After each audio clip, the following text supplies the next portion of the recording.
Hi folks, how are you? It's Kim Schofield, and I am back with another video on my YouTube channel after a very long time. So I am feeling a bit rusty. My camera work is not that great, as you'll see through the entire video. And the audio may not be fantastic, but I just hope that you will bear with me as we work through this quick video, and I hope to post more frequently on my YouTube channel. So what I'm creating today is a scrapbook page. You can see the products I'm using there from the Greetery. I will confess that many of the things I'm using are much older because I have not created much in the past 5 or 6 years.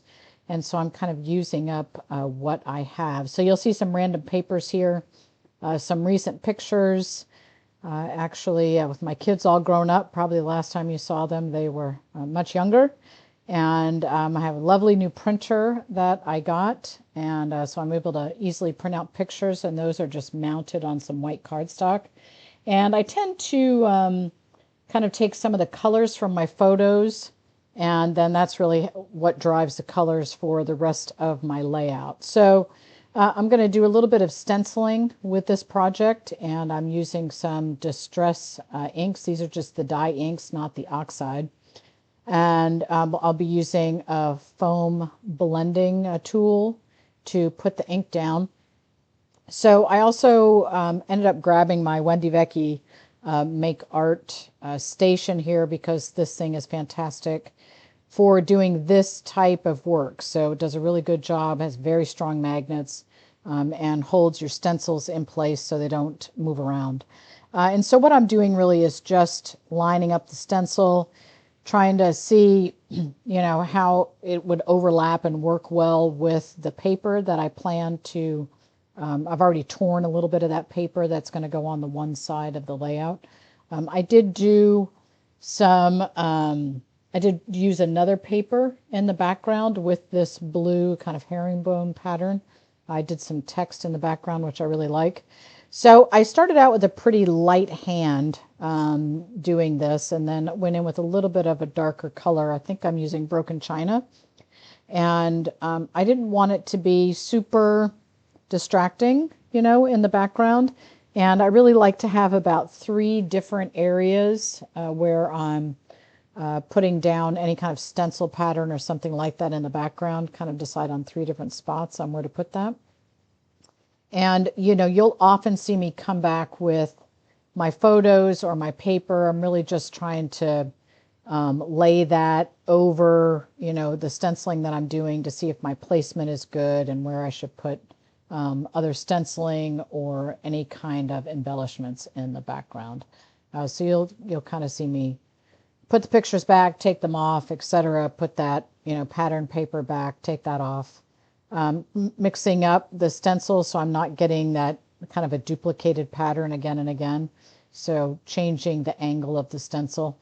I do apologize that this is an older set. Interestingly, this is an older set I might have gotten on a clearance or something, and I have never used it. So this was the first time that I used this set to make this scrapbook page, and I have been doing more scrapbooking instead of card making. And so kind of think I'd like to bring in this idea of combining traditional card making supplies with scrapbooking. I'm just really, as my kids are getting older, I'm really enjoying the process of doing that. So I did end up feeling like I wanted a little bit darker color with the stencil. It was a little light for me, and I wanted it to pop a little bit more. So this is, I'm spacing on the color names, which is terrible. I used to know all of them by heart. But you can see I brought in a little bit darker blue. I wanted it a little bit more like a navy color. I will list all supplies that that you can purchase them. I'll list that down below in the description. Chip Sapphire. There you go. It's all coming back to me now. See that? I knew I'd remember. So I did decide I wanted just some little, what I would call splotty dotties. This is just, I'm taking a water brush, putting some ink down on my Make Art station, and just putting that out around on the background. That's one of the things when you have a white background, you kind of feel like you want to jazz it up. Or at least I do. I have a hard time not maybe adding a little bit more, although I think I showed some restraint in this one. So I went ahead and added some of those. I did put a few of my pictures down because that's really what I'm doing. I apologize for the bottom again being cut off here, but I had kind of decided how my pictures were going to go, and then afterwards realized, you know what? I didn't like the balance was off. There was too much high at the top, and so I wanted to balance out, and so I did end up bringing that picture, changing where I was going to put that. And then the next thing I did was basically die cut all of these images. I didn't use them all, but I die cut a bunch of them. And now I'm just stamping out the little images. And they're so cute. Look at this tiny little camper. I love it. And I'm using pretty much the same color palette throughout. So I'm using some blues, browns, a little pop of yellow, and a little pop of red. So I went and did all of this. This set is really cute because it tells you what order to do the stamps in. I really do like the Greetery. They have great stuff. And so look at this cute little camper, and it has a little, it tows something. Love that.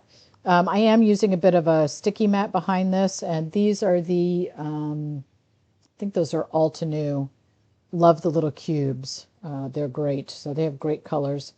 And so I am doing a little bit of shading here. This is not something that the stamp set necessarily tells you to do, but I wanted to add a little bit of color onto these flowers, which I don't even know if I ended up using this one, but I basically stamped a whole bunch. You can see what I have there. Stamped a whole bunch, and then, I save them. I throw them into the pack with my stamp set, and I can use them whenever I need them. And you can just see doing that layered stamping just adds so much to those images. So now I've die cut all the images, I've stamped them all, and now I'm really getting to assembly. And what I did here this was a sentiment that came with the stamp set, and I wasn't really sure where I wanted them to go, so I stamped them on some scrap paper, just so I could kind of play around with where I might put the sentiment and then where I might do the layout. And this is just kind of part of the process, right? For me, I have to do it in the steps. I'm not very good at, thinking about all the things all at once. I think of kind of one thing, finish that, and then I move on to the next thing. So here I am stamping this without a MISTI. Always makes me a little nervous, but it ended up working out okay. I love this ink. This is fantastic ink, and so I went ahead and stamped that, and then here you can see I have added pretty much all of the other little images.